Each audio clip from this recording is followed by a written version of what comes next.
Welcome back to another great episode of Tommy Maroon Sports Show right here at WCTV, of course.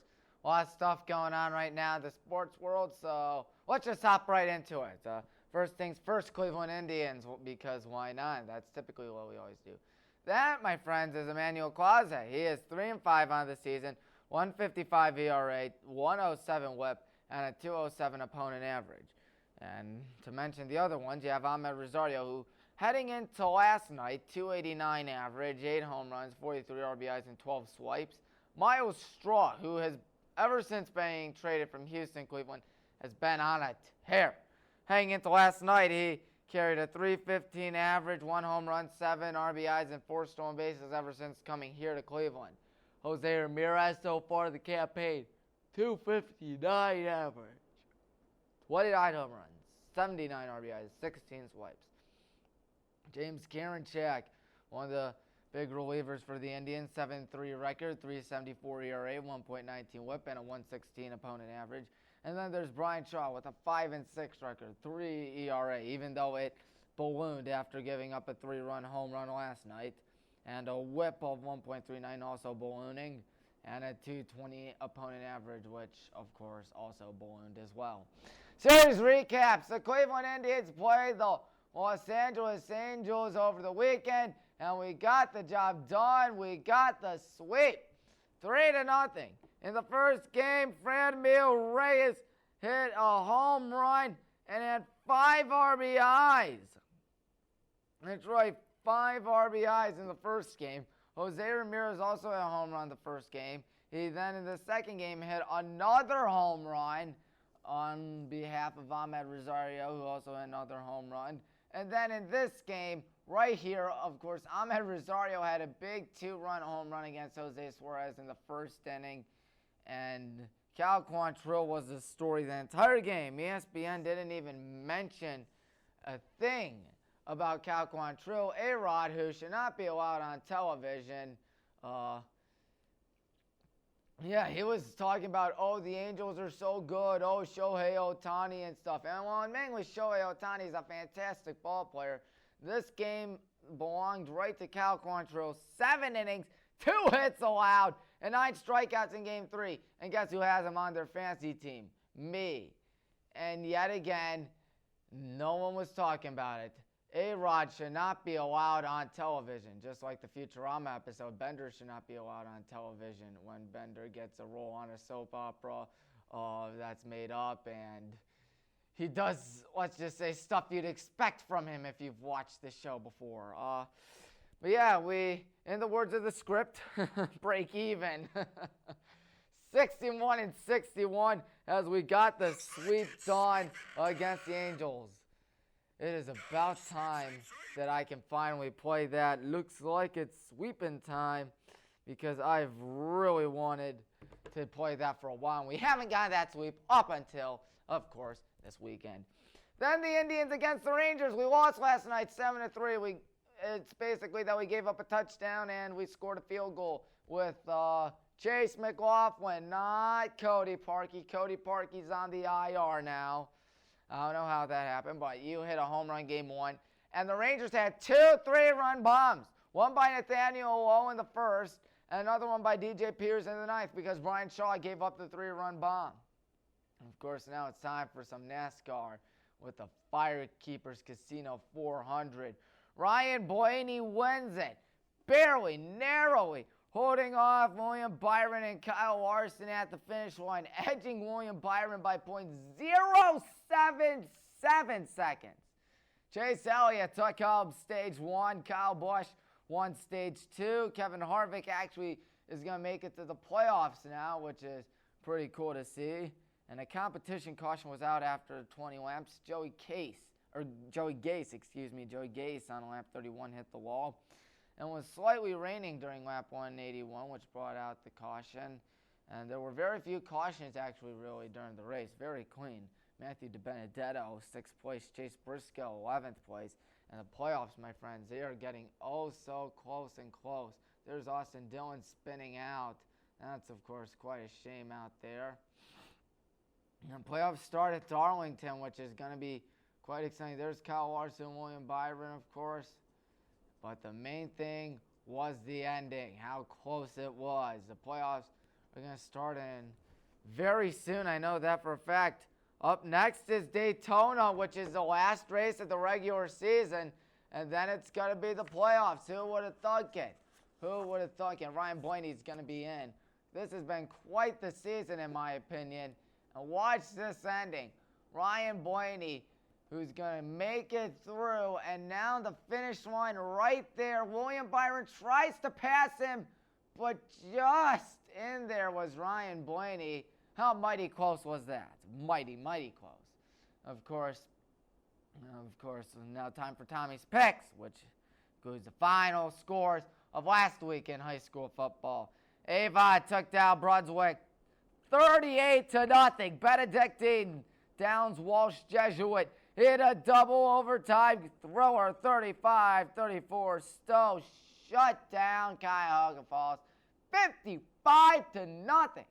And Aurora beat Euclid in what could be seen as a massive upset, 63-20.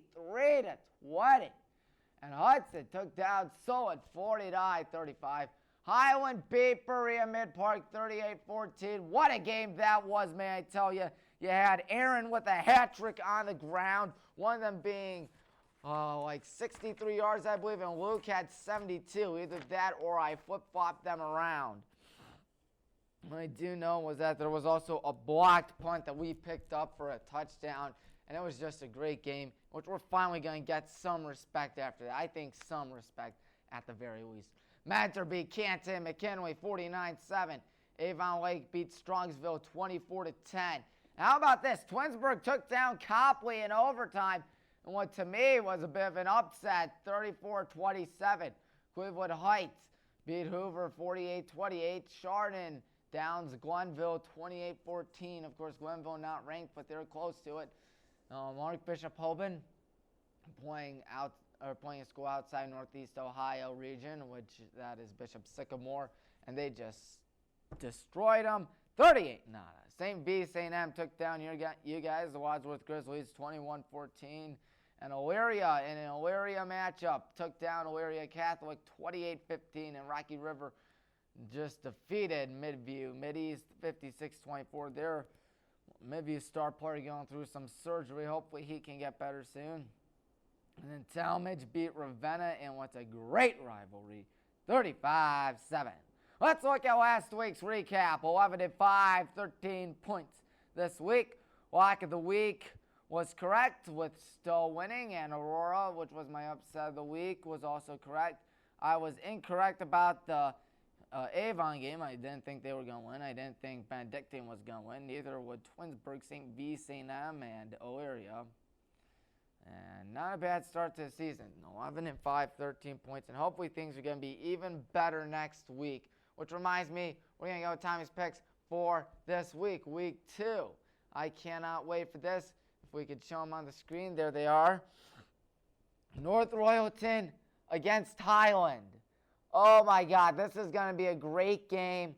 I ended up going with Highland, but I wouldn't be surprised if hopefully North Royalton doesn't win for us. I mean, no offense to them, but of course, go Hornets.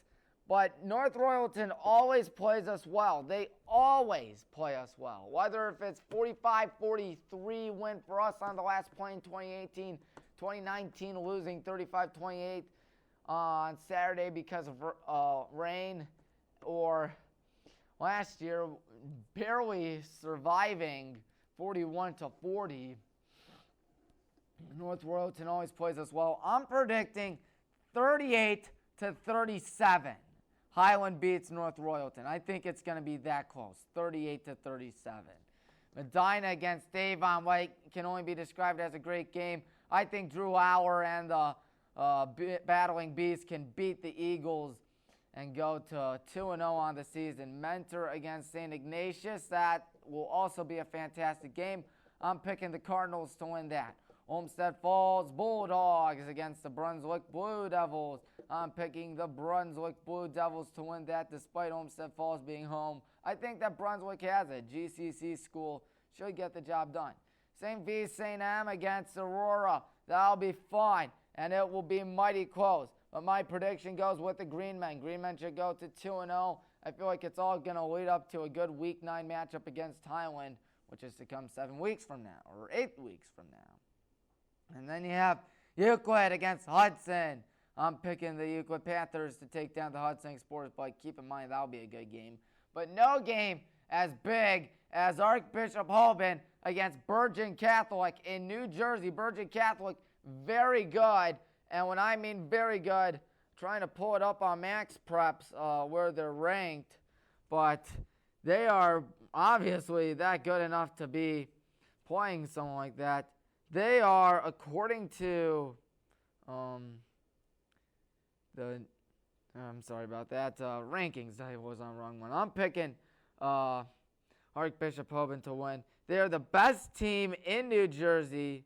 They are the best team, or they are the 10th best team in the country, according to Max Preps.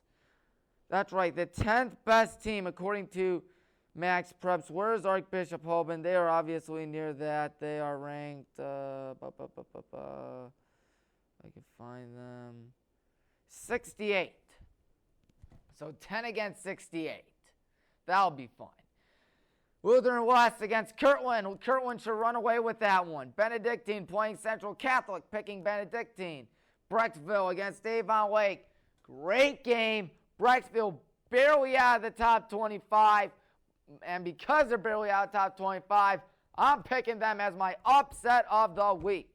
And then Barberton against Stone Monroe Falls. I'm really thinking that the Bulldogs should beat the Magics. Of course, every time those two schools face off, it's always fun. The Comets playing Shaker Heights, picking Solon.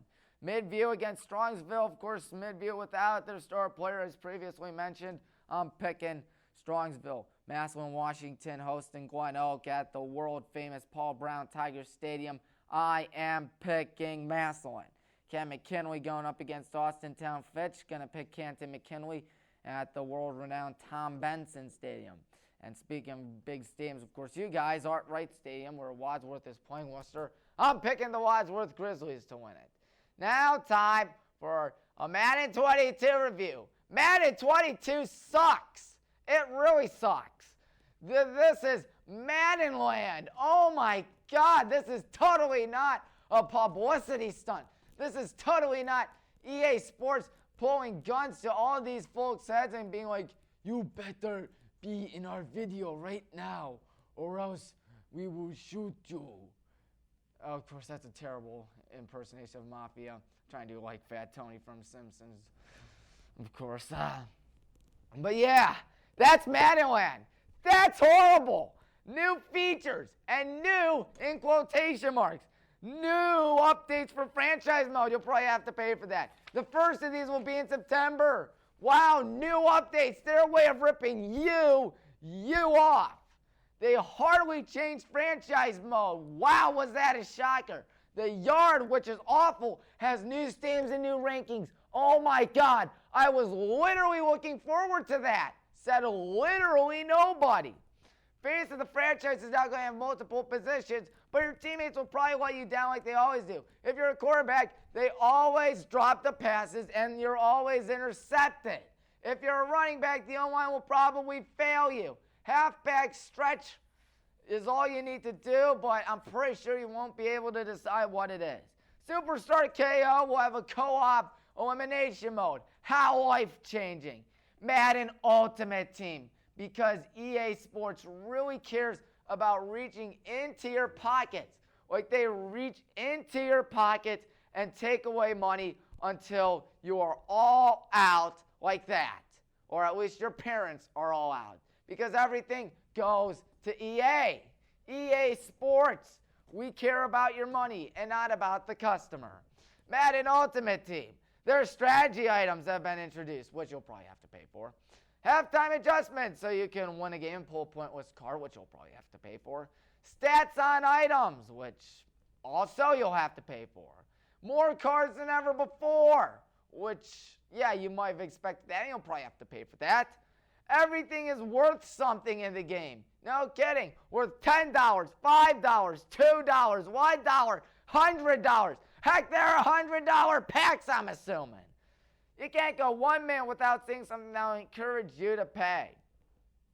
Now time for my real thoughts. Madden 22 is really, really, really atrocious. Nothing has changed again. EA Sports, it's all the same.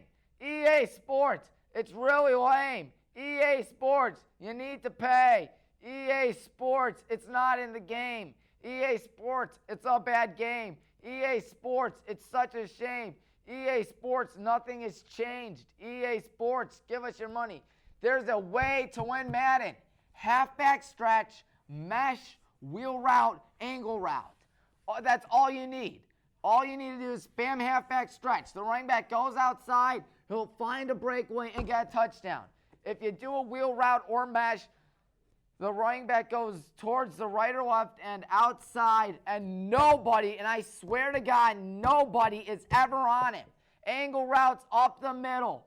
Your running back will 100% of the time be open. Not 99, 100. I can't believe people actually buy and enjoy this. This game is for stupid 10-year-olds and clickbait YouTubers. It's the, I just pulled a 99 overall elite player with a clickbait thumbnail and their head looking shocked. You know what are my thoughts? In the words of Peter Griffin, oh my God, who cares? That's not a bad Peter Griffin voice. But some people actually like this game. They're either stupid, crazy, idiotic, or all of the above. They promised to change franchise mode, but they didn't. EA Sports betrayed us, like what Patchy the Pirate said after watching the SpongeBob walk cycle. There it is. The sad part is that they could actually make a good game. They know their game sucks, and they just don't care. Their thinking is that people will still buy it and whine about it. Madden, it's pay to win. In MLB The Show, it's play to win. MLB Show fixes things and does good things. Madden doesn't. Good heavens. This game is Sonic 06 on steroids. In the words of a very old joke that one of my favorite YouTubers, Nathaniel Bandy, once said, this game is on more steroids than everyone on Lance Armstrong's bike team. He admitted years later that was one of his worst jokes. I thought it was funny. And more steroids than Barry Bonds, Mark McGuire, and Roger Clemens all got together and decided to create a baseball team with it. The loading screens take an eternity. The plot line is horrible. There are so many glitches. It's like Sonic 06. So many glitches you can make a 20-hour movie dedicated to it. I'd rather try and get a high score on Desert Bus than Madden. Driving a bus for 8 hours. Just driving and saying nothing, holding down the A button, occasionally pressing left on your Sega Genesis to play Desert Bus is more thrilling than Madden. Yes, it is. Big Rigs is a revolutionary game when compared to Madden. I'd rather be your winner. Your winner is better than Super Bowl. Big Rigs is such a bad game, I actually did a physics project dedicated to the physics of how horrible it is. Seriously, ask anyone in my physics class last year. They'll tell you that I actually did a presentation based off Big Rigs over the road racing. But the game isn't bad when compared to Madden. This game was horrible. It's torture of biblical proportions. I'd rather endure a game of Hong Kong 97 than Madden. Bruce Lee's relative chin is way more fun than a face of the franchise character. I'd watch the horrible CDI cutscenes of Zelda and Hotel Mario than watch the cutscenes of Face of the franchise. That's right, eating lots of spaghetti and I can't do the King's voice. Is way better than Madden. Hearing my boy is way better. The old videos and memes of the late 2000s that were created from it. Hotel Mario and Zelda the One at Gamelon and Link in the Faces of Evil going Squadala is way better than whatever the heck they say in Madden. Oh my God, I can't believe I memorized a lot of that stuff. That's right, learning about how when you pinch Wendy's pennies, they pinch back is more interesting than learning about paying $10. And no, and yeah, that's what Mario says. It's an enemy in Hotel Mario. Oh boy, there's no charm in this game. Final score for the second year in a row, it's a .5 out of 10. The only thing that saves it from a 0, a donut, a bagel, is that it's football, it's the NFL, and it's Madden. John Madden probably hates this for God's sake. Well, I hope you didn't hate that rant, but Madden, good God, it's just a horrible game. I mean, look at all the terrible games of the past. E.T. 2600.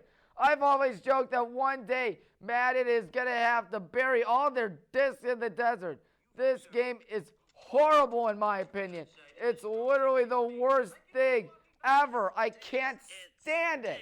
It stinks. It stinks. It stinks. It stinks. It stinks. It stinks. It stinks. It stinks. He's not wrong. Jay Sherman is not wrong from Hurricane Nettie. You know what doesn't stink? I'll tell you what doesn't stink. The Tommy Maroon Sports Show. And next week is going to be an NFL preview. Okay, thank you, Jay. Yes, Mr. Sherman, everything stinks. But anyways, next week going to be an NFL preview in which we're going to go over my picks of the season. Who's winning the NFC least? Who's winning the NFC best? That's right, West and the East are the best and the least. Who's going to win the AFC North? I wonder who it could be. Not the Browns. Oh, wait, it will be. Spoiler alert. Who's going to make it to the Super Bowl? Hopefully it'll be us, but you'll find out next week in which I do that. And then the week after that will be the Tommy's Picks debut for, what do you call it, the NFL. Next week is also going to be the Tommy's Picks debut for college football. A lot of football going on. And you can catch it right here on WCTV. So long, everybody.